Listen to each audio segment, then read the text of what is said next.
From the chant-along chaos of Whoop There It Is to the sleepy sunshine of No Rain, 1993 had some unforgettable moments from names we barely heard again. Some were weird, some were brilliant, and all of them owned their moment before disappearing. This is a countdown of the 15 one-hit wonders from 1993. King Missile, Detachable Penis. It's detachable. This comes in handy a lot of the time.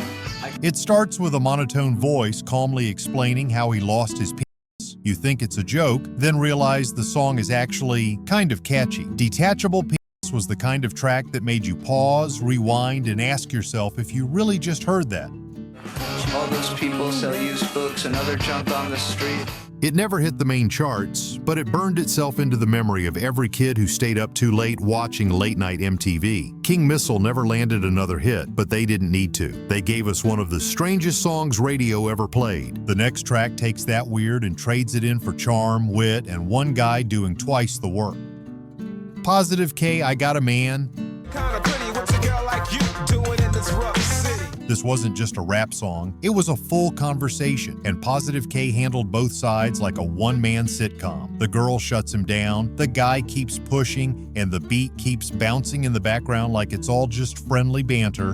What your man got to do with me? I got a man. I'm not trying to hear that shit. It broke into the top 20 and became Positive K's only trip to the big stage. Nobody else was doing something like this at the time. The style was playful, the delivery was bold, and the chorus still gets stuck in people's heads when they least expect it. Next comes a slow jam with a beat so smooth it felt like silk. One of those tracks you didn't dance to, you swayed with it. Portrait, Here We Go Again. You didn't dance to Here We Go Again. You drifted. Portrait came in with silky harmonies, falsetto highs, and a melody that practically whispered through the speakers. They sampled Michael Jackson, but somehow made it their own. It reached number 11 before slipping quietly out of rotation. The group never returned to the charts, but this one stuck around in playlists, on mixtapes, and at high school dances where the lights were low and no one knew what to say next. Now we leave the quiet harmonies behind and jump straight into a chant that could shake the walls of a packed gym. 95 South, Woot There It Is. This wasn't the polished stadium hit. This was the raw, louder version. Woot There It Is didn't care about subtlety. It was bass-heavy, beat first, made for car trunks and dance battles in high school gyms. And when it dropped, people moved.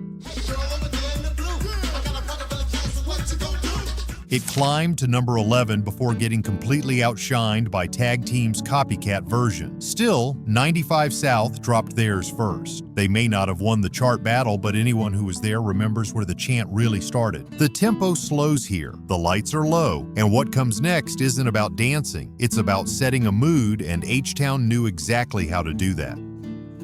H-Town, Knockin' Da Boots. There were love songs, and then there was this. Knockin' Da Boots was bold, and it didn't hide what it was about, but somehow it still sounded tender. The harmonies were smooth, the vibe was late night, and the confidence was off the charts. Somebody rockin', knockin' da boots.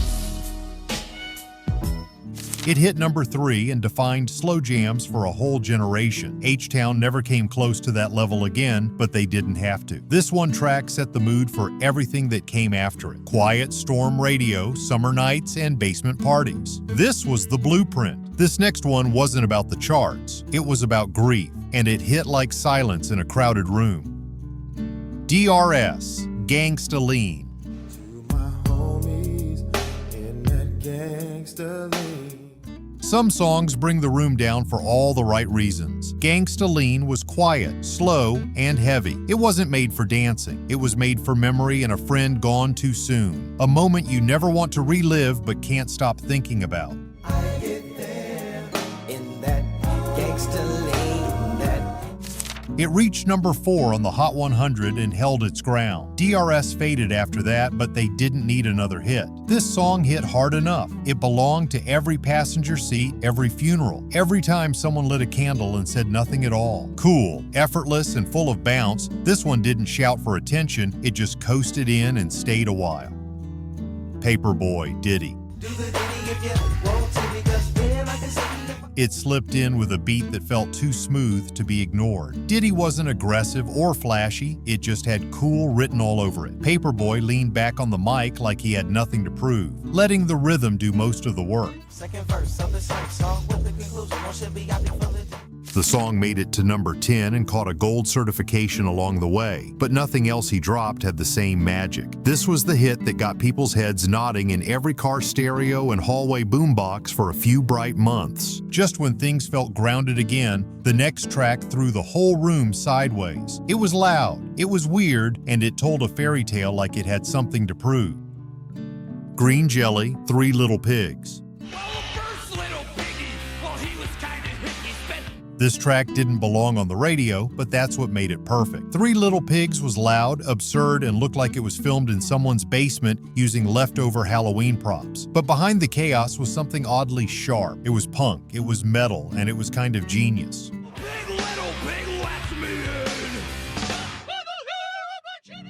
The song hit number 17, helped along by a music video that MTV couldn't resist replaying. Green Jelly never scored another hit, but they never needed to. This one was weird enough to be unforgettable. The next track walked into the room like it didn't care if you noticed, but everyone did.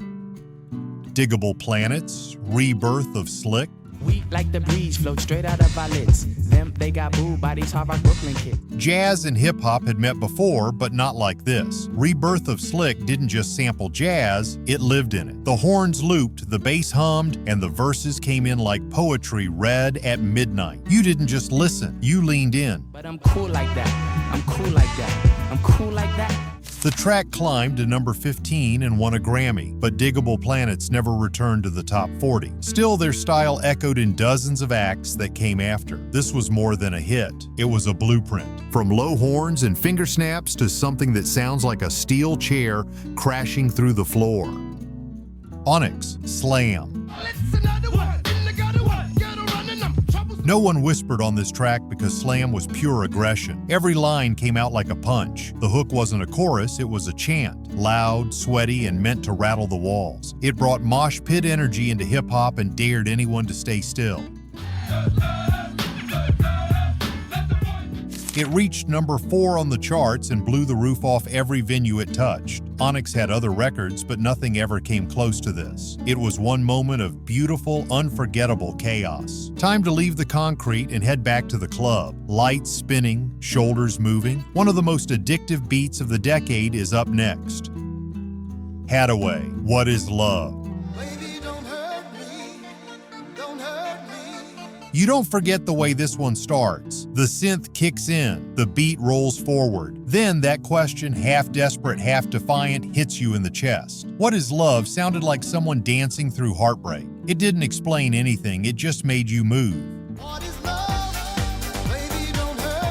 The single peaked at number 11, but it never really left. Hadaway disappeared from the US charts after this, but the track lived on through movie soundtracks, commercials, and late-night dance parties across the world. One hit that keeps coming back whether you ask for it or not. Blind Melon, No Rain.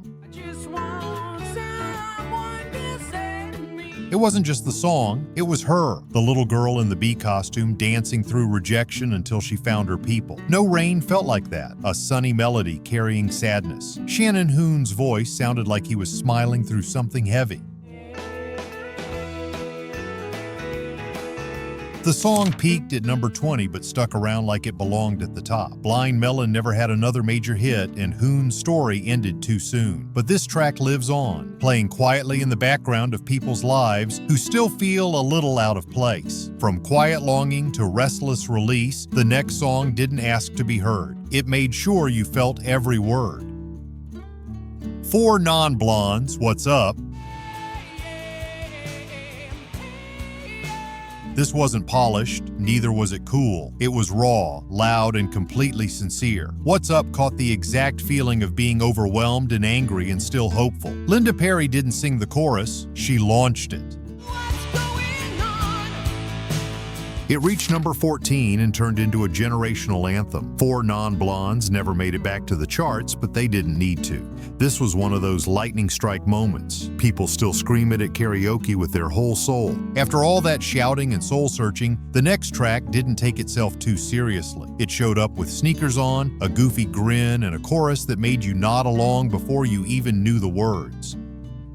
Spin Doctors, 2 Princes.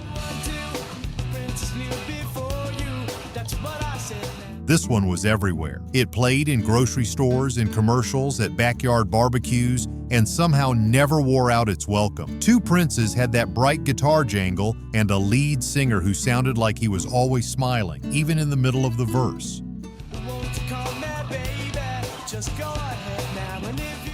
It hit number 7 and became the band's biggest song by far. They kept going, but the radio moved on. This track, though, it stayed. One of the happiest one-hit wonders of the decade. There was no escaping this final song on the list. It was the sound of school dances, summer cookouts, and every gymnasium that ever held a pep rally. The kind of song that didn't just play, it took over. Tag Team, Whoomp There It Is. There's no easing into this one. You know it from the first second the chant starts and the crowd responds. It's not even really a song, it's an event. Whoomp There It Is, played in stadiums, school dances, and birthday parties like it belonged there. It hit number 2 and basically stayed glued to the charts all summer. Tag Team never followed it up, but that didn't matter. One track made them part of pop culture permanently because everyone knew the words and everyone yelled them anyway. And that's the list. 15 songs that came out of nowhere and somehow stuck around forever. Some made us dance, some made us cry, some made no sense at all. But every one of them captured something real and left just as fast. Got a favorite from this list? Drop it in the comments. And if you're into these throwbacks, go ahead and hit subscribe. More one-hit memories coming soon.